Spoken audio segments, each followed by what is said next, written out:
എനിക്ക് എൻ്റെ കയ്യിലൊന്നും മൊബൈൽ ഫോണില്ല. എൻ്റെ ക്യാമറമാൻ ആയിരുന്ന ആള് കൊച്ചിയിൽ ക്യൂവിൽ ഒരാഴ്ച കിടന്നിട്ടാണ് അയാൾക്ക് ഒരു സിം കിട്ടുന്നത്. ആ ഫോൺ ഉപയോഗിച്ചിട്ടാണ് നമ്മൾ അന്ന് റിപ്പോർട്ട് ചെയ്യുന്നത്. ഞാനിത് പറഞ്ഞു വരാൻ കാരണം, ഇങ്ങനെ ഒരു ഈ പറയുന്ന കമ്മ്യൂണിക്കേഷൻ സാധ്യതയും ഇല്ലാതിരുന്ന ഒരു കാലത്ത് CK ജാനു എന്ന് പറയുന്ന ഒരു ആദിവാസി നേതാവ് കേരളത്തിലുള്ള മുഴുവൻ ആദിവാസികളെയും സംഘടിപ്പിക്കുക ചെയ്യും. മാധ്യമപ്രവർത്തകരിൽ പലരെയും ഭീഷണിപ്പെടുത്തിയിട്ട് ഉണ്ടാതാക്കുകയും അതിൽ ഉൾപ്പെട്ടിട്ടുള്ള ഒരാളാണ് ഞാൻ. 2003 ജനുവരി 5 മുത്തങ്ങ വനത്തിൽ കയറിയിട്ട് അന്ന് ഏതാണ്ട് 100-300 ആളുകളാണ് അതിൽ കയറുന്നത്. പിന്നീട് ആ സമരം 44 ദിവസം കഴിഞ്ഞ് ഫെബ്രുവരി 19 വെടിവെപ്പ് ഉണ്ടാകുന്നതിനും ഇടയിൽ ചില ദിവസങ്ങളിൽ 5000-ഓളം ആദിവാസികൾ വരെ ഉണ്ടായിരുന്നു ആ സ്ഥലം. 2001 തിരുവനന്തപുരം സെക്രട്ടേറിയറ്റിന് മുന്നിൽ CK ജാനുവിന്റെ നേതൃത്വത്തിൽ ആദിവാസികൾ കുടിൽ കെട്ടി 101 ദിവസം സമരം ചെയ്തു. ഒരു പരിഷ്കൃത സമൂഹം എന്ന് ഒരിക്കലും അവകാശപ്പെടാൻ കഴിയാത്തത്ര ലജ്ജിപ്പിക്കുന്ന രീതിയിലാണ് ഈ സമരത്തോട് ഈ പറയുന്ന പൊതുസമൂഹം പ്രകടിപ്പിച്ചത്. നരിവേട്ട സിനിമ ഇറങ്ങിയതിന് പിന്നാലെ 2003 മുത്തങ്ങ സമരം വീണ്ടും ചർച്ചയാവുകയാണ്. സ്വന്തമായി ഭൂമി എന്ന തങ്ങളുടെ ആവശ്യത്തിന് വേണ്ടി സമരം ചെയ്ത ആദിവാസികൾക്ക് നേരെയുണ്ടായ പോലീസിന്റെയും സർക്കാരിന്റെയും അതിക്രമങ്ങൾ വീണ്ടും ചർച്ചയാവുകയാണ്. അന്ന് മുത്തങ്ങ സമരം റിപ്പോർട്ട് ചെയ്ത ഏഷ്യാനെറ്റ് ലേഖകനായിരുന്ന രാംദാസ് ആണ് നമ്മളോടൊപ്പം ഇന്ന് ഡൂൾ ടോക്കിലുള്ളത്. സ്വാഗതം. നമസ്കാരം. നരിവേട്ട സിനിമ ഇറങ്ങിയതിന് പിന്നാലെ 2003 മുത്തങ്ങ സമരം വീണ്ടും ചർച്ചയാവുകയാണല്ലോ. അന്ന് സമരം നേരിട്ട് കണ്ട് റിപ്പോർട്ട് ചെയ്ത വ്യക്തിയാണല്ലോ. അപ്പം എന്തായിരുന്നു മുത്തങ്ങ സമരത്തിന്റെ ഒരു സാഹചര്യം? ആ സാഹചര്യം ഒന്ന് ചുരുക്കി വിവരിക്കാമോ? മുത്തങ്ങ സമരം എന്ന് പറയുന്നത് 2003 ഫെബ്രുവരി 19 നടന്ന ഒരു വെടിവെപ്പ് മാത്രമല്ല. യഥാർത്ഥത്തിൽ വളരെ ഏതാണ്ട് 1-2 പതിറ്റാണ്ടുകളുടെ ഒരു ദൈർഘ്യമുണ്ട് ഈ മുത്തങ്ങയിലേക്ക് എത്തിച്ചേരാൻ. അത് വയനാട്ടിലെ മാത്രമല്ല, കേരളത്തിലെ തന്നെ ആദിവാസികളുടെ ഭൂമിക്ക് വേണ്ടിയുള്ള ആവശ്യങ്ങളുടെ, ഭൂമിക്ക് വേണ്ടിയുള്ള അവരുടെ നീണ്ട കാലത്തെ അവരുടെ താല്പര്യങ്ങളുടെ, അവരുടെ പോരാട്ടങ്ങളുടെ, അവരുടെ സമരങ്ങളുടെ ഒക്കെ ഒരു ചരിത്രം അതിനുണ്ട്. അപ്പം നമുക്കറിയാം, വയനാട് പോലെയുള്ള സ്ഥലങ്ങളിലേക്ക് വലിയ തോതിൽ കുടിയേറ്റം നടത്തുന്നു. ഈ കുടിയേറ്റത്തിന്റെ ഭാഗമായി സംഭവിച്ചത് എന്താണെന്നുണ്ടെങ്കിൽ അവിടുത്തെ തദ്ദേശീയരായിട്ടുള്ള, അവിടുത്തെ മണ്ണിന്റെ മക്കളായിട്ടുള്ള ഈ മനുഷ്യർ ഭൂരഹിതരായി പോവുകയോ, മാത്രമല്ല വീട് വെക്കാൻ പോലും അവർക്ക് സ്ഥലമില്ലാത്തൊരവസ്ഥയായി മാറുന്നുണ്ട്. ഇപ്പം കേരളത്തിലെ ഏറ്റവും കൂടുതൽ ആദിവാസികളുള്ള ജില്ലയാണ് വയനാട്. അവിടെ യഥാർത്ഥത്തിൽ എന്താണെങ്കിൽ നമ്മളുടെ കേരളം കൊട്ടിഘോഷിച്ച് നടപ്പാക്കി എന്ന് അവകാശപ്പെടുന്ന ഭൂപരിഷ്കരണ നിയമം വന്നപ്പോൾ അവിടുത്തെ നിലവിലുള്ള ഈ പറയുന്ന മനുഷ്യരുടെ ഭൂമി നഷ്ടപ്പെടുകയാണ് ചെയ്തത്. ഒരു പ്രയോജനം ഇല്ലാതായി. 2ാം ലോക മഹായുദ്ധത്തിന്റെ ഭാഗമായി ഉണ്ടായ ലോകം മുഴുവൻ വ്യാപിച്ചിട്ടുള്ള ഈ പറയുന്ന കൊടും പട്ടിണി, ദാരിദ്ര്യം, ഭക്ഷ്യക്ഷാമം, ഇതിൽ നിന്ന് മോചനം നേടാൻ വേണ്ടി ഈ പറയുന്ന കേരളത്തിന്റെ വിവിധ ഭാഗങ്ങളിലുള്ള ആളുകളെ, ഈ കൃഷിക്കാരായിട്ടുള്ള ആളുകളെ കൃഷി ചെയ്യാൻ വേണ്ടി ഗവൺമെന്റ് അങ്ങോട്ട് പ്രലോഭിപ്പിക്കുന്നുണ്ട്. പ്രേരിപ്പിച്ചിട്ടാണ് ഇവർ ഈ കുടിയേറ്റം, ആദ്യഘട്ടത്തിൽ കുടിയേറ്റം നടക്കുന്നത്. ഈ കുടിയേറ്റം നടന്നപ്പോൾ എന്താണെങ്കിൽ അവിടെ സ്വസ്ഥമായി ജീവിച്ചുകൊണ്ടിരുന്ന മനുഷ്യരുടെ ഇടങ്ങളിലേക്കാണ് ഈ കുടിയേറ്റം നടക്കുന്നത്. കാടായിരുന്നു യഥാർത്ഥത്തിൽ വയനാട് എന്ന് പറയുന്നത്. ഏതാണ്ട് 70% കാട് തന്നെ ആയിരുന്നു. അവിടുത്തെ ജനസംഖ്യയിലെ ഒരു കണക്കുണ്ട്. 1930 30% അവിടുത്തെ അനാദിവാസികളായിട്ടുള്ള ആളുകളുടെ എണ്ണം എന്ന് പറയുന്നത്. 70% ആദിവാസികളായിരുന്നു. ഇപ്പൊ 2000 എത്തുമ്പോൾ ഇത് തിരിച്ചാവുകയാണ് ചെയ്യുന്നത്. നേരെ ഒരു ഡൈവേഴ്സ്, തീർത്തും ഒരു തിരിച്ചുള്ള ഒരു കണക്കാണ് നമുക്ക് കിട്ടുന്നത്. അപ്പൊ അങ്ങനെ ജനസംഖ്യയിലുണ്ടായ കുറവെന്ന് മാത്രമല്ല, അതിനങ്ങനെ മാത്രം കണ്ടാൽ പോരാ, വലിയ തോതിലുള്ള കുടിയേറ്റം ഉണ്ടാകും. അതായത് വയനാട്ടിലെ ആദിവാസികളിൽ പ്രബല സമുദായമായുള്ള 2 നമുക്ക് എടുത്ത് നോക്കിയാൽ അറിയാം. ഒന്ന് അടിയർ, CK ജാനുവൊക്കെ ഉൾപ്പെടുന്ന ആ വിഭാഗത്തിന് അടിയർ വിഭാഗം. അതുപോലെ തന്നെയാണ് പണിയ എന്ന് പറയുന്നത്. കേരളത്തിലെ ഏറ്റവും വലിയ ST പോപ്പുലേഷൻ എന്ന് പറയുന്നത് പണിയരാണ്. ഏതാണ്ട് 1.5 ലക്ഷത്തോളം ആളുകളുണ്ട്. അവരിൽ ഭൂരിഭാഗവും വയനാട്ടിലാണ് താമസിക്കുന്നത്. ഇവർ ഈ പറയുന്ന 2 വിഭാഗം ആളുകളും ഫുഡ് ഗാദേഴ്സ് ആയിരുന്നു. ഭക്ഷണത്തിന് വേണ്ടി അലഞ്ഞടിക്ക് അത് കിട്ടുന്നു, അവരവിടെ താമസിക്കുന്നു, അവർ പോകുന്നു എന്നായിരുന്നു. അവർക്ക് ഭൂമി എന്ന് പറയുന്നത് ഭക്ഷണത്തിനുള്ള ഒരു ഇടം മാത്രമായിരുന്നു. അവരൊരിക്കലും ഭൂമിയെ വളച്ചു കെട്ടിയിട്ട് അതിര് കെട്ടി സർവേ നടത്തി ബാങ്കിൽ പണയം വെക്കുകയോ സ്വർണം വാങ്ങിക്കാനോ വേണ്ടിയിട്ടുള്ള സാധനം ആയിരുന്നില്ല. അവർക്ക് ഭക്ഷണം കിട്ടാനുള്ള ഒരു സോഴ്സ് ആയിരുന്നു അത് എന്ന് പറയുന്നത്. താമസിക്കാനുള്ള ഒരു സോഴ്സ് ആയിരുന്നു അവർക്കത്. അങ്ങനെയുള്ള ഇടത്തേക്കാണ് ഈ കുടിയേറ്റം വരുന്നത്. ഈ കുടിയേറ്റം വന്നതിന്റെ ഭാഗമായിട്ടെന്നുണ്ടെങ്കിൽ അപ്പോഴേക്കും നിയമം വരുന്നു, കൈവശമുള്ള ആളുകൾക്ക് ഭൂമി മുഴുവൻ കൊടുക്കുന്നു. ഇതിന്റെ പിന്നാലെയാണ് അങ്ങനെ ഈ നാട് എന്ന് പറയുന്ന ഒരിടത്തുനിന്ന് ആളുകൾ വന്ന് കുടിയേറി കൃഷി ചെയ്ത് ഇടത്തു നിന്ന് ആദിവാസികൾ മുഴുവനും എക്സ്പെൽ ചെയ്യപ്പെടുകയായിരുന്നു. സമാന സമയത്ത് തന്നെയാണ് 1970 കേന്ദ്ര വന നിയമം വരുന്നത്. വനത്തിൽ നിന്നും ഇവർ പുറത്താക്കപ്പെട്ടു. അങ്ങനെയാണ് ഈ മനുഷ്യർ പുഴയിറമ്പുകളിലും പാടത്തിന്റെ സൈഡിലും ചതുപ്പുകളിലൊക്കെ വീടുണ്ടാക്കി താമസിക്കേണ്ടി വരുന്നത്. ഈ മനുഷ്യരുടെ ഇത് തിരിച്ചറിഞ്ഞു എന്ന് പറയുന്നത് തന്നെ ഒരുപാട് വൈകിട്ടാണ് അവർ. ആ തിരിച്ചറിവിന്റെ ഒരു ഒടുവിലത്തെ ഒരു ബേസ്റ്റിംഗ് ആണ് യഥാർത്ഥത്തിൽ ഈ പറയുന്ന മുത്തങ്ങയിൽ എത്തിപ്പെടുന്നത്. അപ്പം ഈ മുത്തങ്ങ എന്ന് പറയുന്ന അതിനു മുമ്പ് ഒരുപാട് സമരങ്ങൾ ഉണ്ടായിട്ടുണ്ട്. 1975 ഭൂനിയമമുണ്ട്, അന്യാധീനപ്പെട്ട ആദിവാസി ഭൂനിയമമുണ്ട്. അത് കേരളമാണ് ഏറ്റവും അധാർമികമായിട്ട് പല തവണ ഭേദഗതി ചെയ്തത്. പിന്നെ ഈ സമൂഹത്തിന് എന്ത് ഉത്തരവാദിത്തം ഉള്ളത്? ഇതിന്റെ പ്രതിഫലനമാണ് യഥാർത്ഥത്തിൽ മുത്തങ്ങയിൽ ആദിവാസികളെ വെടിവെച്ച് ആദിവാസികൾ മരിച്ചപ്പോൾ അതിനോടുള്ള നമ്മുടെ സമൂഹത്തിന്റെ പ്രതികരണം എന്ന് പറഞ്ഞാൽ അത് ഇതിന്റെയാണ്. അതിലൊക്കെ തുടർച്ചയാണ്. മുത്തങ്ങ നമുക്ക് പലതും തരുന്നുണ്ട്. ഒരു സമൂഹം ഇങ്ങനെ എന്താ പറയാ പുരോഗമിച്ചു എന്ന് അവകാശപ്പെട്ട് അധാർമികമായി പ്രവർത്തിച്ചതിന്റെ ഉദാഹരണവും മുത്തങ്ങ തരുന്നുണ്ട്. മുത്തങ്ങയിൽ വെടിവെപ്പിന് ശേഷം ആദിവാസിയോട് അതാണ് അങ്ങനെയാണ് പെരുമാറിയത്. അപ്പം ഇതിലെന്താണെങ്കിൽ ഇപ്പൊ ഞാൻ പറഞ്ഞുതരാം, 2001 തിരുവനന്തപുരം സെക്രട്ടേറിയറ്റിന് മുന്നിൽ സി.കെ. ജാനുവിന്റെ നേതൃത്വത്തിൽ ആദിവാസികൾ കുടിൽ കെട്ടി 101 ദിവസം സമരം ചെയ്തു. എന്നിട്ടൊരു കരാറുണ്ടാക്കി. അത് കേരളത്തിന്റെ ചരിത്രത്തിൽ ഉണ്ടായിരുന്ന ഒരു കരാറാണ്. ആ കരാറനുസരിച്ചിട്ട് ആദിവാസികൾക്ക് 5 ഏക്കർ ഭൂമി വാഗ്ദാനം ചെയ്യുകയാണ് ചെയ്യുന്നത്. മുഖ്യമന്ത്രി, 7 മന്ത്രിമാർ, 18 വകുപ്പ് സെക്രട്ടറിമാര് ഇവർ ഒപ്പിട്ട് കരാറായിരുന്നു നൽകിയത്. 5 കൊല്ലത്തിനുള്ളിൽ നൽകാന്ന് പറഞ്ഞിട്ട്. അത് നൽകണം എന്നാവശ്യപ്പെട്ടിട്ടാണ് ഈ മനുഷ്യർ സമരം ചെയ്യുന്നത്.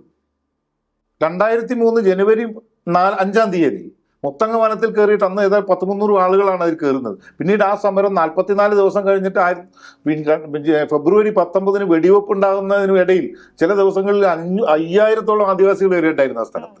ആദിവാസികളുടെ വലിയൊരു അവകാശ പ്രഖ്യാപനമായിരുന്നു ആ ഒരു സംഭവത്തിൽ. ഇത് ശരിക്കും യഥാർത്ഥത്തിൽ ഈ പറയുന്ന കുടിയേറ്റ ലോബിയും ഗവൺമെന്റും ഭരണകൂടവും എല്ലാം ഭയപ്പെട്ടു എന്നുള്ളതാണ്. അതിന്റെ ഫലവും കൂടിയാണ് യഥാർത്ഥത്തിൽ ഈ വെടിവെപ്പ് എന്ന് പറയുന്ന ഒരു സംഭവം ഉണ്ടാകുന്നത്.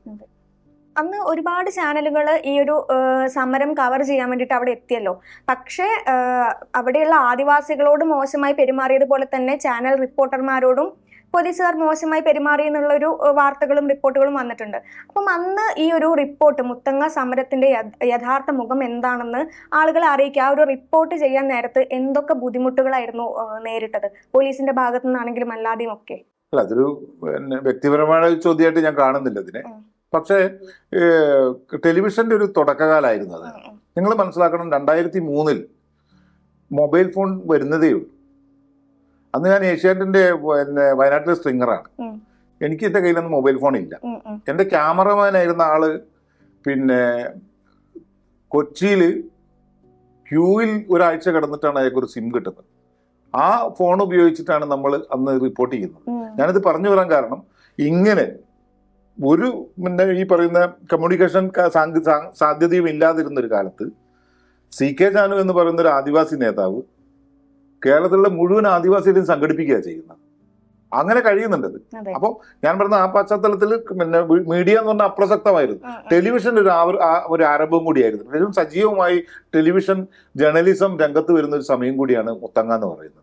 ആ സമയത്ത് ഈ പറയുന്ന ആദിവാസികളുടെ കൂടെ നിൽക്കുന്നുണ്ട്. അപ്പൊ ആദിവാസി സമരത്തിന്റെ ഈ നിൽപ്പ് സമരത്തിനെ തുടർന്ന്, നിൽപ്പ് സമരം മാത്രമല്ല, ഈ സി.കെ. ജാനുവിന്റെ നേതൃത്വത്തിൽ അങ്ങനെ മറ്റ് സംഘടനകൾ സ്വതന്ത്രമായിട്ടുള്ള എന്താ പറയാ, ആശയങ്ങൾ പ്രചരിപ്പിക്കുക, അല്ലെങ്കിൽ അതിന്റെ ഒരു വളർച്ചയുടെ ഭാഗമായൊക്കെ ഫിലോസഫിക്കലായി തന്നെ ഈ പറയുന്ന തദ്ദേശീയരായിട്ടുള്ള മനുഷ്യരുടെ ഒരു ഐക്യം പലയിടങ്ങളിൽ രൂപപ്പെട്ടു വരുന്നുണ്ട്.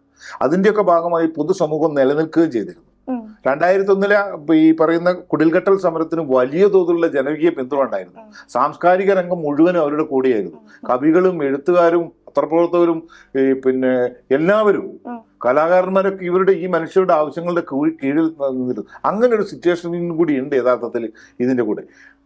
ഈ 2003 ആകുമ്പോഴെന്താണെന്നുണ്ടെങ്കിൽ ഈ പറയുന്ന ടെലിവിഷന്റെ ഒരു ആദ്യത്തെ പ്രകടനം ഒരു സാധ്യത, ടെലിവിഷന് മുന്നിൽ കിട്ടിയിട്ടുള്ള ഒരു ആദ്യത്തെ സാധ്യതയായിരുന്നു. ഈ സാധ്യത ഉപയോഗപ്പെടുത്തുന്നതുമായിട്ട് ബന്ധപ്പെട്ട് ഈ ആദിവാസികൾക്ക് അനുകൂലമായ ഒരു സാധ്യത പ്രയോജനപ്പെടുത്താനുള്ള ശ്രമം ഉണ്ടായിട്ടുണ്ട്. ഏഷ്യാനെറ്റിന്റെ റിപ്പോർട്ടറായിട്ടുള്ള ഞാൻ അറിയാം 44 ദിവസത്തെ സമരത്തിനിടയിൽ ഏതാണ്ട് 25 സ്റ്റോറി ചെയ്തിട്ടുണ്ടാവും.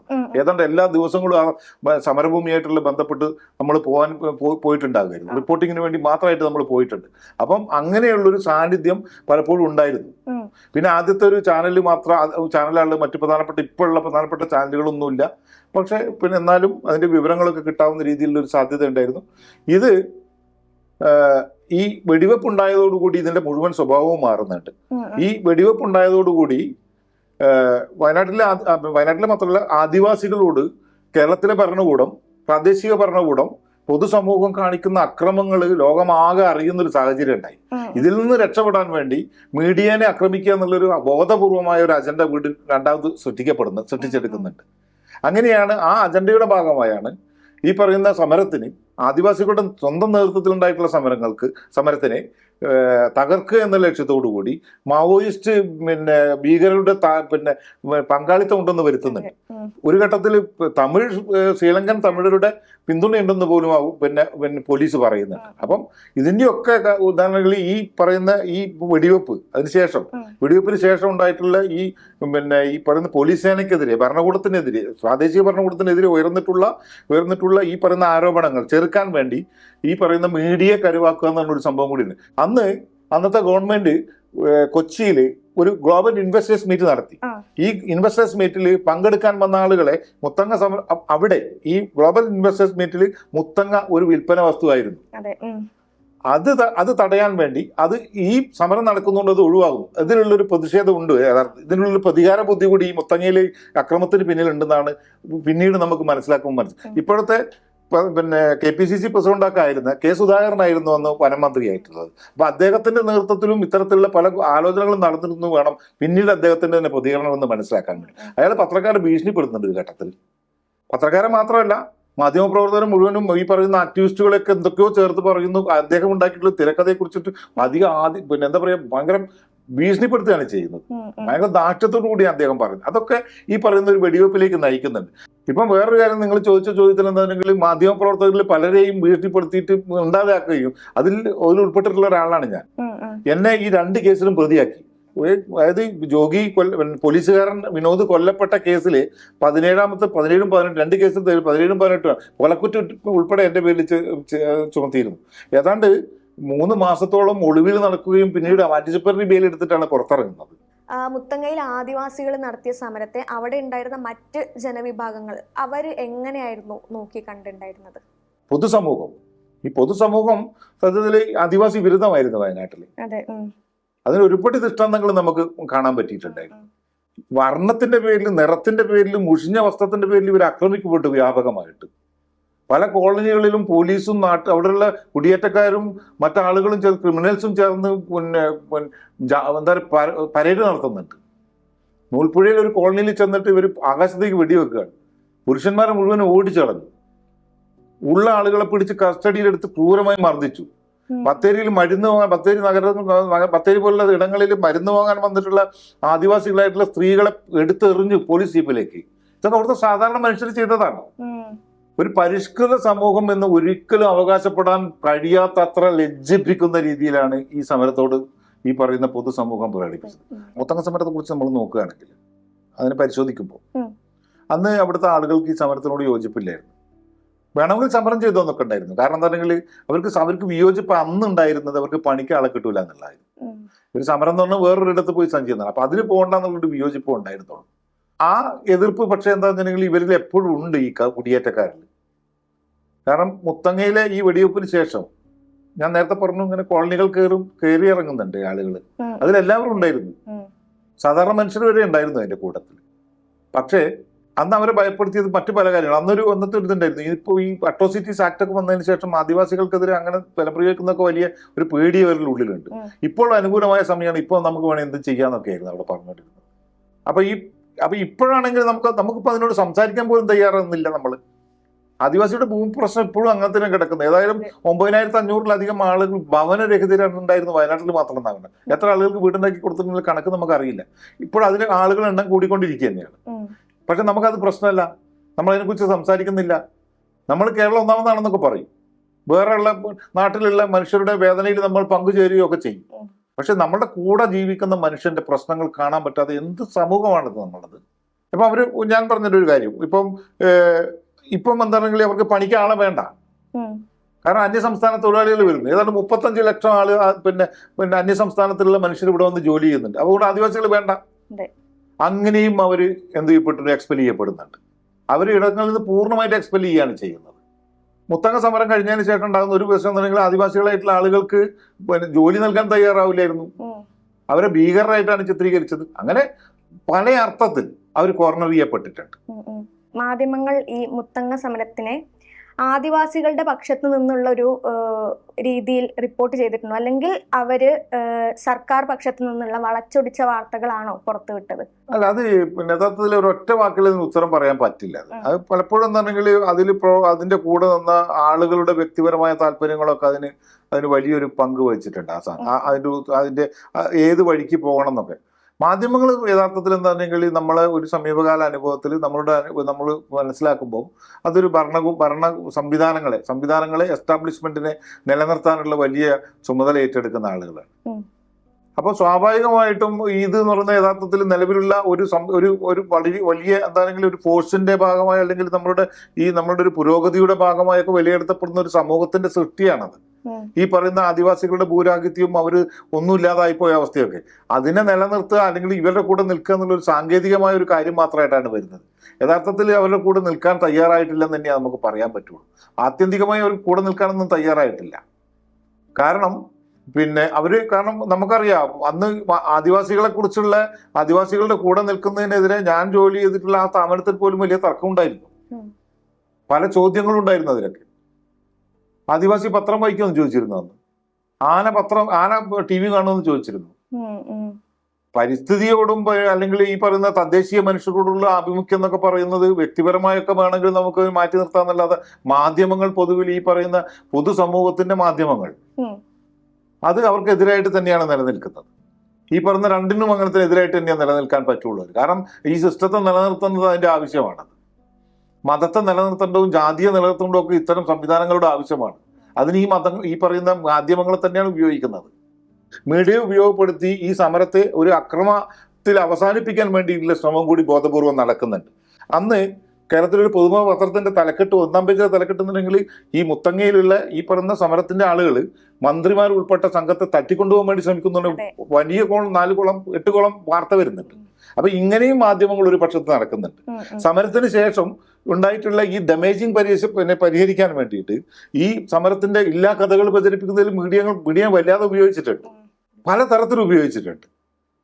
കാട്ടിലെ ജീവിതത്തെ കുറിച്ചിട്ട് പറഞ്ഞ് ഇവർ തെറ്റിദ്ധരിപ്പിക്കുന്നതിൽ വ്യാജമായ വാർത്തകൾ പ്രചരിപ്പിച്ചിട്ടുണ്ട്. അന്ന് മുത്തങ്ങയിൽ നിന്ന് ഇപ്പം നേരത്തെ പറഞ്ഞല്ലോ, അതായത് മാധ്യമങ്ങളെയും ഒരു കരുവാക്കുന്ന ഒരു അവസ്ഥ ഉണ്ടായിന്ന്. അപ്പൊ മുത്തങ്ങയിൽ നിന്ന് നിങ്ങൾ തയ്യാറാക്കിയ എന്തെങ്കിലും റിപ്പോർട്ടുകൾ അച്ചടിക്കപ്പെടാതെ പോയിട്ടുണ്ടോ? ഞാൻ ടെലിവിഷന്റെ ആയിരുന്നു നമ്മൾ ജോലി ചെയ്തുകൊണ്ടിരുന്നത്. അങ്ങനെയൊന്നും ചെയ്യുള്ളൂ. കാരണം അത് ഇപ്പം നമ്മളിപ്പം എന്താ പറയുക, ഇതിലൊരു പ്രച്ഛന്നമായ ഒരു സ്വഭാവമാണ് നമ്മുടെ കീഴ്പ്പെടുത്തലുകൾക്കുള്ളത്. പ്രത്യക്ഷത്തിൽ ഇപ്പൊ ഒന്നും നടക്കുന്നൊന്നുമില്ല. നമ്മൾ ഭയങ്കര ജനാധിപത്യ അവകാശത്തെക്കുറിച്ച് സംസാരിക്കും, നമ്മൾ ഭയങ്കര സ്വാതന്ത്ര്യത്തെക്കുറിച്ച് സംസാരിക്കും, ജാതിയെക്കുറിച്ച് നമ്മൾ പറയാറില്ല, ജാതിരഹിത എന്നല്ലേ. എല്ലാവരുടെ ഉള്ളിലും ജാതിയില്ലേ? എന്തൊരു ഹിപ്പോക്രസിയാണ് നമുക്കുള്ളത്. എവിടെ മാധ്യമ സ്വാതന്ത്ര്യം ഉള്ളത്? ആർക്ക് എന്ത് ചെയ്യാൻ കഴിയും? ഇതൊക്കെ ഭയങ്കര, കാരണം ഇപ്പൊ പ്രശ്നം കണ്ട് കുറച്ചുകൂടി വ്യക്തമായിരുന്നു നമുക്ക് കാര്യം. മുതലാളി ഏതാന്നൊക്കെ നമുക്ക് കണ്ടാൽ മനസ്സിലാവും. ഇപ്പൊ നമുക്ക് മുതലാളിയെ കാണാനില്ല. നമ്മൾ ഉള്ളിലുണ്ട് ശരി. യഥാർത്ഥത്തിൽ ഈ പറയുന്ന ജാതിയും ഈ പറയുന്ന മതബോധവും എല്ലാം ഉണ്ട്. അത് യഥാർത്ഥത്തിൽ ഒരു ജന്മിത്വം യഥാർത്ഥത്തിൽ ഉണ്ട്. നിങ്ങൾ ആലോചിച്ച് നോക്കും, പുതിയ ജാതി വരികയാണ് ചെയ്യുന്നത്. പുതിയ സമ്പത്തിന്റെ പേരിലുള്ള പുതിയ ഗ്രൂപ്പുകൾ ഉണ്ടായി വരികയാണ് ചെയ്യുന്നത്. ഇത് പ്രശ്നമാണ് യഥാർത്ഥത്തിൽ. തിരിച്ചറിയാൻ വലിയ ബുദ്ധിമുട്ടാണ് നമുക്ക്. യഥാർത്ഥത്തിൽ ഇവിടെ ശരിയാതാണെന്ന് കണ്ടെത്താൻ വലിയ പ്രയാസമാണ് ഇപ്പം എനിക്ക് തോന്നുന്നത്. നമ്മളെ മുന്നിൽ ഒരുപാട് തിരഞ്ഞെടുക്കാൻ ഒരുപാട് സാധനം ഉണ്ടാകുമ്പോൾ അതിലൊന്ന് തിരഞ്ഞെടുക്കൽ വലിയ ബുദ്ധിമുട്ടാണ്. എനിക്ക് തോന്നുന്നത് യുവാക്കളോ അല്ലെങ്കിൽ വരുന്ന തലമുറയൊക്കെ യഥാർത്ഥത്തിൽ നേരിടാൻ പോകുന്ന ഏറ്റവും വലിയ പ്രശ്നം നിങ്ങളുടെ ശത്രു ആരെന്ന് കണ്ടെത്തൽ വലിയ ബുദ്ധിമുട്ടാണ്. അതുപോലെ നേരത്തെ പറഞ്ഞല്ലോ, സമരം ചെയ്യാൻ റിപ്പോർട്ട് ചെയ്യാൻ പോയ താങ്കൾക്ക് നേരെയും കേസ് ഉണ്ടായിന്ന്. ആ കേസിന്റെ വിശദാംശങ്ങൾ ഒന്ന് പറയാമോ? അല്ലെ, യഥാർത്ഥത്തിൽ എന്താ പറഞ്ഞെങ്കിൽ ഞാൻ ഈ ഒടുവിലൊക്കെ പോവുക എന്ന് പറഞ്ഞിട്ടുള്ള വളരെ എന്താ പറയാ മർദ്ദനം ഏൽക്കാത്ത രീതിയിലുള്ള ചില ഇതാണ് എനിക്കൊക്കെ അനുഭവിക്കേണ്ടി വന്നത്. പക്ഷേ എത്രയോ മനുഷ്യര്, നിരപരാധികളായിട്ടുള്ള മനുഷ്യര് അതിക്രൂരമായ പീഡനത്തിനിരയായിട്ടുണ്ട്. ഇപ്പൊ എന്റെ കൂടെ ഉണ്ടായിരുന്ന എന്റെ സുഹൃത്തായിരുന്നിട്ടുള്ള ഡയറ്റിലൊരു അധ്യാപകനുണ്ട്, KK സുരേന്ദ്രൻ. അദ്ദേഹത്തിന്റെ ചെവി അടിച്ചു പൊട്ടിക്കുന്നുണ്ട്. അദ്ദേഹത്തിന് ഇപ്പോഴും നടക്കാൻ പറ്റുന്നില്ല. അദ്ദേഹം അദ്ദേഹം ഒരു ഈ മനുഷ്യരോടൊക്കെ അനുകമ്പയുള്ള ഒരു ആളായിരുന്നു. അതാണ് അദ്ദേഹം ചെയ്തത്. അത് അദ്ദേഹം ഒരു ദളിത് ബുദ്ധിജീവിയാണ് അദ്ദേഹം. അദ്ദേഹം അവിടെ ചെന്നിട്ട് ഈ മനുഷ്യരോട് സംസാരിക്കാൻ ശ്രമിച്ചു എന്നുള്ളതാണ് അദ്ദേഹത്തിനെതിരെ കുറ്റം ചുമത്തിയിരിക്കുന്നത്. അപ്പൊ അങ്ങനെ ഈ പറയുന്ന ഒരു സിസ്റ്റമായിരുന്നു ഈ മുത്തങ്ങ സമരത്തിന് ശേഷം എസ്റ്റാബ്ലിഷ് ചെയ്യാൻ വേണ്ടി ശ്രമിച്ചത്. അപ്പം പിന്നെ എനിക്ക് തോന്നുന്നത് എനിക്ക് ഈ വലിയ തോതിൽ മാധ്യമ പ്രവർത്തകരൊക്കെ വലിയ പ്രൊട്ടസ്റ്റ് ഉണ്ടാക്കിയിരുന്നു, എനിക്കെതിരെ കേസ് എടുക്കരുത് എന്ന് ആവശ്യപ്പെട്ടിട്ട്. അപ്പം അതിന്റെ ഭാഗമായിട്ട് ഒരു സ്പെഷ്യൽ അന്വേഷണ കമ്മീഷൻ അന്നത്തെ മുഖ്യമന്ത്രി നിയോഗിക്കുന്നുണ്ട്. ഒരു IPS ഉദ്യോഗസ്ഥരുടെ നേതൃത്വത്തിലുള്ള ഒരു സംഘം പ്രത്യേക അന്വേഷണം നടത്തി. എന്നെ ഒരു ദിവസം മുഴുവൻ ഭീഷണിപ്പെടുത്തുക ചെയ്തത്. മുഖ്യമന്ത്രി അതായത് പത്രപ്രതിനിധികൾ നൽകിയിട്ടുള്ള ഉറപ്പിന്റെ അടിസ്ഥാനത്തിൽ ഈ കേസ് പ്രത്യേകമായി പരിഗണിക്കുന്നു പറഞ്ഞിട്ട് അത് അന്വേഷിക്കാൻ വേണ്ടി നിയോഗിച്ചിട്ടുള്ള പിന്നെ ഉദ്യോഗസ്ഥ എന്നെ ഭീഷണിപ്പെടുത്തുക ചെയ്തത്. അതിനുശേഷം CBIക്ക് കേസ് കൈമാറി. അവരുടെ മുന്നിൽ ഞാൻ പിന്നെ ഏതാണ്ട് ഒരു ദിവസത്തോളം ഇന്റർവേഷന് വിധേയമാകാൻ വേണ്ടി വന്നിട്ടുണ്ട്. അവരും ആദിവാസികളെ തല്ലിയിട്ടൊക്കെയാണ് ആ കേസിൽ ഇടപെട്ടത്. ഈ പറയുന്ന പൊതുസമൂഹത്തിന്റെയും പോലീസിന്റെയും ഒക്കെ നിരന്തരമായ ആക്രമണങ്ങൾക്ക് ശേഷം പിന്നീട് ഒരു നീതിക്ക് വേണ്ടിയുള്ള ലഭിക്കുന്നുള്ള ആശ്വസിച്ചുകൊണ്ട് നിൽക്കുമ്പോൾ CBI വന്നപ്പോഴും അത് തന്നെയാണ് അവർക്ക് ഉണ്ടായിട്ടുള്ളത്. ആ കേസിന്റെ സ്ഥിതി ഇപ്പൊ എന്താ? ഇപ്പോഴും ആ കേസ് 22 വർഷത്തിന് ശേഷവും ഇപ്പം ഒരു കേസ് കൽപ്പറ്റയിലും ഒരു കേസും എറണാകുളത്തും നിൽക്കുക. CBI ആണ്, ആർക്കും താല്പര്യമില്ല. ഏതാണ്ട് 25ഓളം ആളുകൾ മരിച്ചു കഴിഞ്ഞത്. യഥാർത്ഥത്തിൽ ഈ ആളുകളൊക്കെ ആ ഹിംസാ പദ്ധതിയുടെ ഇരകളാണ്. ഒരു പോലീസുകാരനും ഒരു ആദിവാസി എന്നുള്ളത് ആരോ നിശ്ചയിച്ച ഒരു ടോളാണ്. കാരണം അങ്ങനെ വരുത്തേണ്ട ആവശ്യം ഉണ്ടായിരുന്നു. അത് ഭരണകൂടത്തിന്റെ ഒരു ആവശ്യമായിരുന്നു. അതിനെ സപ്പോർട്ട് ചെയ്യാൻ രീതിയിലുള്ള വലിയ കഥകളൊക്കെയാണ് പലപ്പോഴും ഉണ്ടാക്കിയിട്ടുള്ളത്. യഥാർത്ഥത്തിൽ അതിനുശേഷം ഒരിക്കൽ പോലും കേരളീയ സമൂഹം അന്ന് ആ സമരത്തിന്റെ ഭാഗമായി ഉയർത്തിയിട്ടുള്ള ആവശ്യങ്ങളെ കുറിച്ച് സംസാരിക്കാൻ തയ്യാറായിട്ടില്ല. അതെന്തുകൊണ്ടാണ്? അവിടെ മാധ്യമങ്ങൾക്കും കൊണ്ട് മാധ്യമങ്ങൾ എങ്ങനെയാണ് ഈ അജണ്ട നിശ്ചയിക്കുന്നത്? ഇപ്പം വിസ്മൃതിയിൽ ആണ്ടുപോയ മുത്തങ്ങ സമരം 2003 നടന്ന സമരമാണ്. നമ്മളെല്ലാവരും തന്നെ ഒരുവിധം ആളുകളൊക്കെ അത് മറന്നുപോയി. അതായത് അതുമായി ബന്ധപ്പെട്ട് അത് ബാധിക്കപ്പെടാത്ത ആളുകളൊക്കെ തന്നെ അത് മറന്നുപോയി. അപ്പം ആ ഒരു സമരത്തെ വീണ്ടും മുഖ്യധാര ചർച്ചയിലേക്ക് കൊണ്ടുവരാൻ നരിവേട്ടയ്ക്ക് എത്രമാത്രം കഴിഞ്ഞു എന്നാണ് കരുതുന്നത്? ഈ സിനിമ എന്ന് പറയുന്നത് യഥാർത്ഥത്തിൽ അത് ചർച്ച ചെയ്യാനുള്ള അവസരം ഉണ്ടാക്കുന്നുള്ളിൽ നമുക്ക് ഒരു ആശ്വാസം ഉണ്ട്. സിനിമയുടെ മറ്റു കാര്യങ്ങളെ കുറിച്ചൊക്കെ അത് മറ്റൊരു കാരണം ഒരു ആഖ്യായിക എന്നുള്ള നിലയിൽ അതിനുള്ള സ്വാതന്ത്ര്യമൊക്കെ നമുക്ക് അദ്ദേഹത്തിനുണ്ട്, ഈ സിനിമ പിന്നിലുള്ളവർക്കുണ്ട്. പക്ഷെ അത് വീണ്ടും ഈ പറയുന്ന ഒരു പുതിയ തലമുറയിലേക്ക് ഇതിന്റെ ഒരു കാര്യങ്ങൾ ഇതിന്റെ ഒരു ഗൗരവം എത്തിക്കാൻ ആ സിനിമ സഹായിക്കുമെങ്കിൽ അങ്ങനെ നമ്മൾ അതിനെ കാണേണ്ടതുണ്ടെന്ന് എനിക്ക് തോന്നുന്നത്. മുത്തങ്ങ സമരത്തിന് മുമ്പ് അതിന് മുന്നോടിയായിട്ട് അല്ലെങ്കിൽ 2001 കുടിൽകെട്ടൽ സമരം നടന്നിട്ടുണ്ടായിരുന്നല്ലോ. അപ്പൊ ആ സമരത്തിന് വലിയ രീതിയിലുള്ള ജനപിന്തുണ ലഭിച്ചിട്ടുണ്ട്. അതേസമയം ആ സമരത്തിൽ പറഞ്ഞിട്ടുണ്ടായിരുന്ന കാര്യങ്ങളൊന്നും നടപ്പാകാതെ വന്നപ്പോഴാണ് ഇവർ മുത്തങ്ങയിൽ ഒരു സമരം നടത്തേണ്ടി വന്നത്. പക്ഷെ ഈ ഒരു സമരത്തില് അവർക്ക് വലിയ ജനപിന്തുണ ലഭിച്ചില്ല എന്നുള്ളതാണ് കാര്യം. ഗീതാനന്ദൻ മാഷാണെങ്കിലും അതുപോലെ CK ജാനുവിന്റെ അടിയേറ്റ് വീങ്ങിയ മുഖമൊക്കെ ചിത്രങ്ങൾ മാധ്യമങ്ങളൊക്കെ ഒരുപാട് ആഘോഷിച്ചിട്ടുണ്ട്. അപ്പൊ എന്തുകൊണ്ടായിരിക്കാം ഈ മുത്തങ്ങ സമരത്തിലേക്ക് എത്തിയപ്പോൾ ഇവർക്കൊരു ജനപിന്തുണ ലഭിക്കാതെ പോയത്? സാർ, ഇതിലൊരു വലിയ കാപട്യം ഉണ്ടെന്നാണ് ഞാൻ വിചാരിക്കുന്നത്. മലയാളിയുടെ പൊതുവായ ഒരു കാപട്യത്തിന് വലിയ ജാതി ഇല്ലെന്ന് നമ്മൾ പറയുന്നില്ല. അതുപോലെയാണ് നമ്മളെ തൊട്ടു മുന്നിൽ നമ്മുടെ കൂടെ ജീവിക്കുന്ന മനുഷ്യന്റെ പ്രയാസങ്ങൾ മനസ്സിലാക്കാൻ കഴിയാത്ത സമൂഹം എങ്ങനെയാണ് നമ്മൾ നവോത്ഥാനം സംഭവിച്ച സമൂഹം എന്ന് പറയുക? എന്തുകൊണ്ടാണ് ആദിവാസിയുടെ പ്രശ്നത്തിൽ നമ്മൾ എന്തുകൊണ്ടാണ് ഇടപെടാതിരിക്കുന്നത്? വയനാട്ടിലെ പണിയരിൽ ഭൂരിഭാഗം പേരും അനിമിക്കാണെന്നേ. ആ കുട്ടികൾ മരിച്ചോണ്ട് പോകുന്നുണ്ട്, അവർക്ക് ഭക്ഷണമില്ല. ഇതെന്താണ് നമ്മുടെ സമൂഹം ശ്രദ്ധിക്കാത്തത്? ഈ സമൂഹം എന്തുകൊണ്ട് അതിൽ ഇടപെടാൻ കഴിയുന്നില്ല? സമൂഹത്തിന് അതിന്റെ ഉത്തരം യഥാർത്ഥത്തിൽ ഉണ്ടെന്നാണ് എനിക്ക് തോന്നുന്നത്. ഈ പൊതുസമൂഹം എന്ന് പറയുന്നത് ആദിവാസികളുടെ കാര്യങ്ങൾ തീരുമാനമെടുക്കുന്നത് പണ്ട് പലപ്പോഴും അതിന്റെ മേലാളന്മാരായിരുന്നു, ജലജന്മികളായിരുന്നു. പാർട്ടിക്കാർ ഒരു തരത്തിൽ ചികജാനൊക്കെ പറയുന്ന പോലെ പാർട്ടി ജന്മികളായിരുന്നു. അതൊക്കെ വിവിധ പാർട്ടികളിലുള്ള ആളുകൾ അവരായിരുന്നു. ജാഥയ്ക്ക് നീളം കൂട്ടാൻ വേണ്ടി മാത്രമായിരുന്നു അവർ ഉപയോഗിച്ചിരുന്നത്. അതല്ലെന്ന് അവർ തെളിയിക്കുന്നത് മുത്തങ്ങയിലൂടെയൊക്കെയാണ് പ്രത്യക്ഷത്തിൽ. അതിൽ വിഹ്വലരാണ് യഥാർത്ഥത്തിൽ അതിനെതിരായിട്ടുള്ള ഒരു വലിയ എന്താ പറയുക ഒരു മൂവ്മെന്റ് ഉണ്ടാക്കുന്നത്. വെടിവെപ്പ് നടക്കുന്ന ഫെബ്രുവരി 19, 18 തീയതി വൈകുന്നേരം മുഴുവൻ രാഷ്ട്രീയ പാർട്ടികളും BJPയും CPM ഉൾപ്പെടെ എല്ലാ പാർട്ടികളും ചേർന്ന് സമരഭൂമിയിലേക്ക് വലിയ പ്രതിഷേധ പ്രകടനം നടത്തുന്നുണ്ട്. വെടിവെച്ച് ഇറക്കണം എന്നാണ് പറയുന്നവർ, അല്ലെങ്കിൽ ഞങ്ങൾ വെടിവെക്കും, ഞങ്ങൾ കൈകാര്യം ചെയ്യുമെന്ന് പറഞ്ഞിട്ടാണ് എല്ലാ പാർട്ടികളും. അപ്പൊ എന്താണ് അതിന് മനസ്സിലാവുന്നത്? പിന്നെ പൊതുസമൂഹം എന്ന് പറയുന്നത് എന്താണെന്നുണ്ടെങ്കിൽ ഇവരുടെ തീരുമാനം എടുക്കാൻ ഇവർ സ്വന്തം തയ്യാറായത് ഇവർക്കൊന്നും സഹിക്കുന്നതിനപ്പുറത്താണ്. ഇവർ അവരുടെ കയ്യിലുള്ള വെറും പാവകളല്ലെന്ന് മനസ്സിലാക്കിയതോടുകൂടി താല്പര്യമുള്ള സ്വാർത്ഥതയുള്ള താല്പര്യമുള്ള എല്ലാവരും അവർ ഇതിൽ നിന്ന് മാറി നിൽക്കുക ചെയ്യുന്നു. അതാണ് മുത്തങ്ങ സമരത്തിന് സംഭവിച്ചത്. അവിടെ ഭയങ്കര ഈസി ആയിരുന്നു. അവിടെ നമുക്ക് പ്രസംഗിക്കാൻ നല്ല വേദിയുണ്ട്, മാധ്യമങ്ങൾ മുഴുവനുണ്ട്. കാട്ടിൻ്റെ ഉള്ളിൽ ആര്? ആനയോ അല്ലെങ്കിൽ പിന്നെ മറ്റു ജീവികളൊക്കെ ഉള്ള സ്ഥലത്ത് സമരം ചെയ്യുന്ന മനുഷ്യന് കൂടെ ആരുണ്ട്? ഏത് മാധ്യമ പ്രവർത്തകനുണ്ട്? എവിടെയാണ് പ്രശസ്തി കിട്ടുക? നമുക്ക് കാട്ടിൻ്റെ ഉള്ളിൽ സമരം ചെയ്യുന്ന ആദിവാസീന്റെ കൂടെ നിന്നാൽ? അങ്ങനെയൊക്കെ നിരവധി കാര്യങ്ങളുണ്ട് അതിൽ. പിന്നെ ഇവരുടെ തീരുമാനം എടുക്കാനുള്ള ശേഷിയെ എല്ലാവരും ഭയപ്പെട്ടു എന്നുള്ളതാണ്. സ്വന്തമായി തീരുമാനമെടുത്തതാണ് പ്രശ്നം എന്നാണ് അതിൽ ഏറ്റവും പ്രധാനപ്പെട്ട ഒരു കാര്യം നിങ്ങൾ പറഞ്ഞതിന് ഉത്തരം. സ്വന്തമായി ആദിവാസികൾ തീരുമാനമെടുത്തത് രുചിച്ചില്ല. അവർ കയ്യിൽ നിന്ന് പോവുകയാണെന്ന് മനസ്സിലായി. അപ്പോൾ എന്നാ പിന്നെ അവരെ ഈ രീതിയിൽ ഭീഷണിപ്പെടുത്തിയോ അപകടത്തിൽപ്പെടുത്തിയോ അല്ലെങ്കിൽ വെടിവെച്ചോ പിന്നെ കൊന്നോ അവരെ ഭയപ്പെടുത്താമെന്ന് കരുതി. അതിൻ്റെയും കൂടി ഫലമാണ് യഥാർത്ഥത്തിൽ മുത്തങ്ങയിൽ സംഭവിക്കുന്നത്. മുത്തങ്ങ സമരം നടന്നതിന് ശേഷം അന്നുണ്ടായിരുന്ന സർക്കാർ മുതൽ പിന്നീട് വന്ന സർക്കാരുകൾ വരെ എന്താണ് ആ ആദിവാസികൾക്ക് വേണ്ടി ചെയ്തത്? അന്ന് സമരം കഴിഞ്ഞ് 2-3 ദിവസത്തിനകം അന്നത്തെ പ്രതിപക്ഷ നേതാവായ VS അച്യുതാനന്ദൻ ഈ ഒരു സമരത്തിലെ ആളുകളെ, ആദിവാസികളെ കാണാൻ ചെല്ലുകയൊക്കെ ഉണ്ടായി. അപ്പം CPM-ന്റെ ഒരു നയം എന്തായിരുന്നു? പിന്നീട് അവർ ഭരണത്തിൽ കയറിയതിന് ശേഷം CPM-ന്റെ ഒരു നയം എന്തായിരുന്നു ആദിവാസികളോടുണ്ടായിരുന്നത്? അതൊരു വിചിത്രമായ ഒരു സംഭവമാണ് യഥാർത്ഥത്തിൽ. അന്ന് പ്രതിപക്ഷ നേതാവായിരുന്നു VS. VS 22-ാം തീയതി 19 വെടിവെച്ച് 22-ന് VS വരുന്നുണ്ട് അവിടെ. VS വന്നിട്ട് VS വരുന്ന ദിവസം ഞാൻ അദ്ദേഹത്തിന് കൂടെ ഉണ്ടായിരുന്നു. അന്ന് നമ്മളെ അവിടുത്തെ മാധ്യമ പ്രവർത്തനം എന്നുള്ളത്. അപ്പൊ അന്ന് സമാന സമയത്ത് CPM അന്നത്തെ സംസ്ഥാന സെക്രട്ടറി ആയിരുന്ന ഇപ്പോഴത്തെ മുഖ്യമന്ത്രി പിണറായി വിജയനും സംഘവും അവിടെ മുത്തങ്ങയിലുണ്ട്. മുത്തങ്ങയിൽ ഈ വെടിവെച്ച സ്ഥലത്തേക്ക് VS പോകുമ്പോൾ അദ്ദേഹത്തിന്റെ വാഹനം കൈ കാണിച്ച് ശങ്കർ റെഡ്ഡി എന്ന് പറയുന്ന അന്നത്തെ പോലീസ് ഉദ്യോഗസ്ഥൻ പറഞ്ഞു, സാർ പിടിച്ചെടുത്ത ആയുധങ്ങൾ ഇതാ പ്രദർശിപ്പിക്കുന്നു. ഈ സമയത്ത് അതായത് ആയുധങ്ങൾ എന്താണ്? കത്തിയും മുളവട്ട അല്ലെങ്കിൽ കാട്ടിൽ സാധാരണ മനുഷ്യർ ഉപയോഗിക്കുന്ന കത്തി പോലെയുള്ള സാധനങ്ങൾ, കൈക്കോട്ടാണ്, അത്തരം സാധനങ്ങൾ മാത്രമാണ് ഉണ്ടായിരുന്നത്.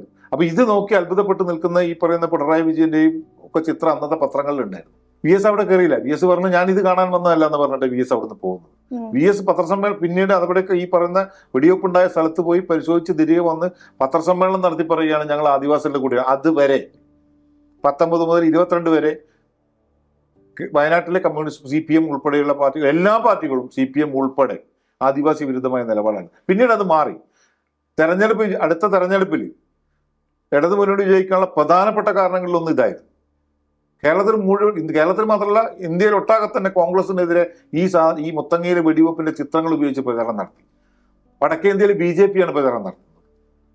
കേരളത്തിൽ CPM മുഴുവനാണ് ഉപയോഗിച്ചിട്ടാണ് ഇത് സാധിച്ചത്. പക്ഷേ VS സർക്കാർ അധികാരത്തിൽ വന്നിട്ട് ഈ മനുഷ്യരോട് ഒന്നും കാണിച്ചു, ഒരു കരുണയും കാണിച്ചില്ല.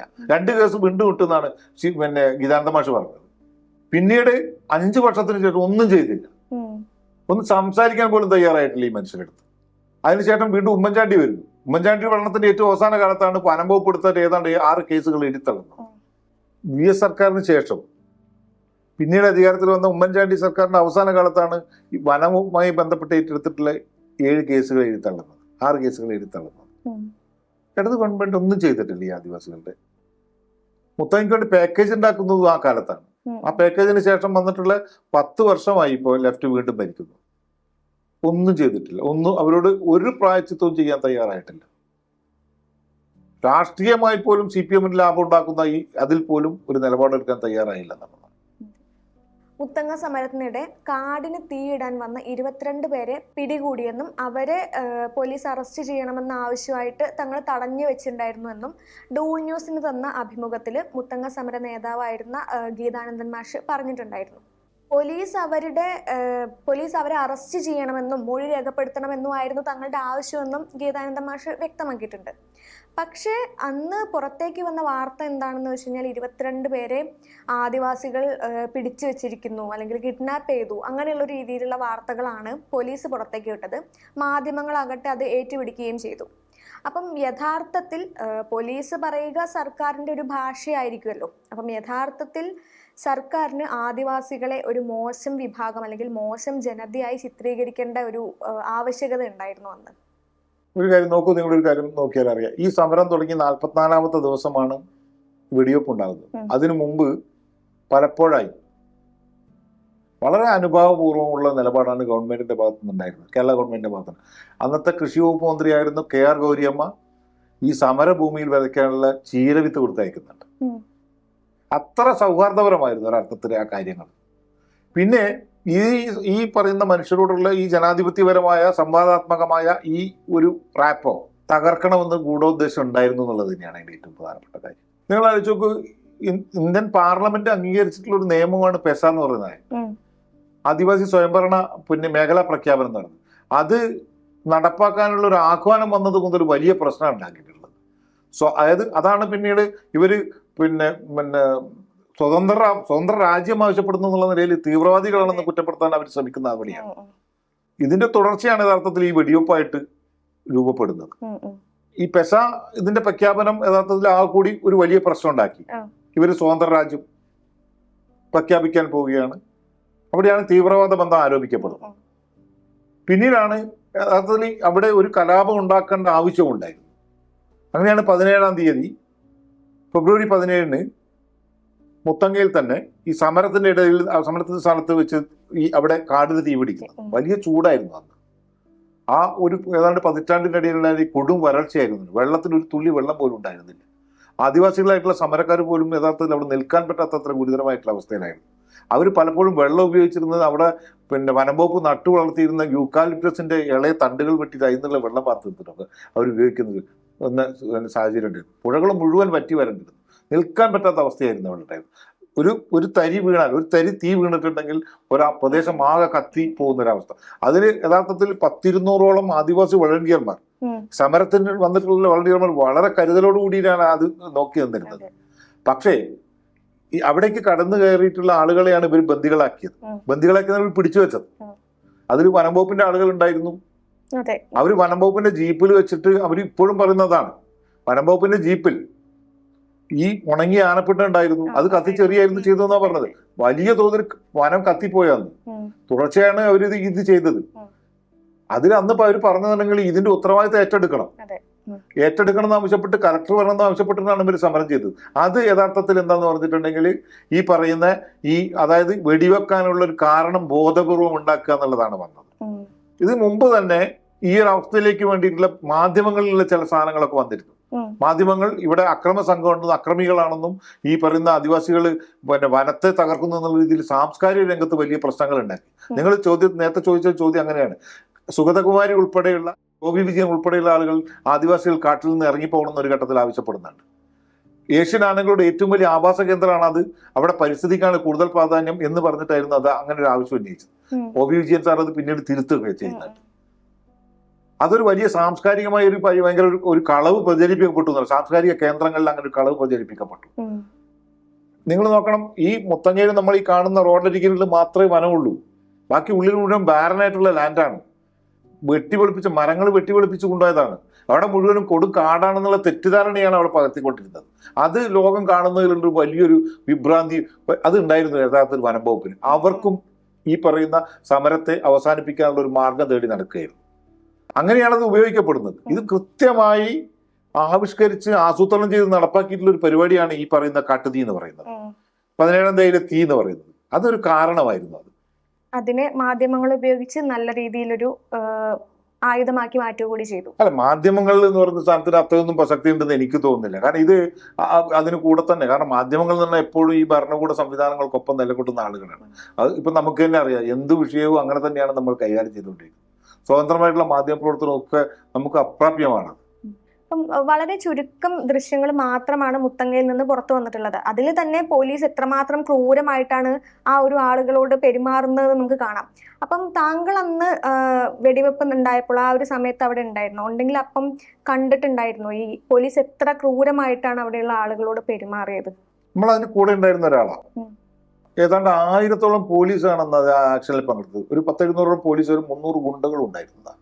പലയിടങ്ങളിൽ നിന്ന് വന്നിട്ടുള്ള ഈ പറയുന്ന സേനയോട് കൂടെ നിൽക്കാൻ പറ്റുന്ന ശേഷിയുള്ള വലിയ ആരോഗ്യവാന്മാരായിട്ടുള്ള ഒരു 100-300 ആളുകൾ ഉണ്ടാവും.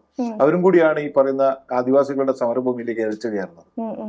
ഒരു ദിവസം മുഴുവൻ നീണ്ടു നിൽക്കുന്ന ഒരു സമരം, ഈ പറയുന്ന വെടിവെപ്പിനും ഈ പറയുന്ന അക്രമത്തിനും ബലപ്രയോഗത്തിനും തല്ലിനും കുത്തിനും ഒക്കെ ഒടുവിലാണ് ഈ വെടിവെപ്പ് ഉണ്ടാകുന്നത്. ഈ വെടിവെപ്പ് ഉണ്ടാകുന്ന സ്ഥലത്ത് നിന്ന് ബലം പ്രയോഗിച്ചാണ് ഞങ്ങളെയൊക്കെ പുറത്താക്കിയത്.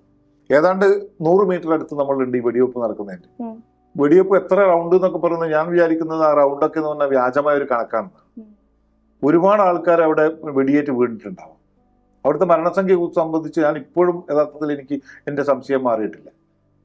അതുപോലെ തന്നെ സ്ത്രീകൾക്കും അന്ന് ഈ ആക്രമണം ഉണ്ടായതിന്റെ പിന്നാലെ കെ സുധാകരൻ അന്നത്തെ വനം വകുപ്പ് മന്ത്രി ഒരു പത്രസമ്മേളനം നടത്തുന്നുണ്ട്. അപ്പൊ അതില് ഇങ്ങനെ ഘോരം പറയുന്ന കാര്യം സ്ത്രീകൾക്കും കുട്ടികൾക്കും നേരെ ഒരു ആക്രമണം പോലും ഉണ്ടായിട്ടില്ല, ആളുകളെ അടിച്ചിട്ടുണ്ടെങ്കിൽ അവരുടെ മുട്ടിന് താഴേക്ക് മാത്രമാണോ അടിച്ചതെന്നൊക്കെയാണ്. അപ്പം സ്ത്രീകൾക്കും കുട്ടികൾക്കും നേരെ ഉണ്ടായ ആക്രമണത്തെ കുറിച്ച് എന്തെങ്കിലും പറയാം? അല്ല, അതാ ദൃശ്യങ്ങളുണ്ട്, പുറത്തു വന്ന ദൃശ്യങ്ങളിൽ അത് അന്ന് വളരെ വ്യക്തമാണത്. പിന്നെ സുധാകരൻ എന്ന് പറയുന്ന ആളൊക്കെ പറയുന്നത്, നമ്മൾ പറഞ്ഞില്ല ഈ കാപട്യമാണ് നമ്മളുടെ ഒരു മുഖമുദ്ര എന്ന് പറഞ്ഞത്. എന്ത് പറയാൻ പറ്റും? ഈ പറയുന്ന ആദിവാസികൾ, ഈ കാട് എന്ന് പറഞ്ഞ സാധനം അവശേഷിക്കാനുള്ള കാരണം പോലും അവരാണ്.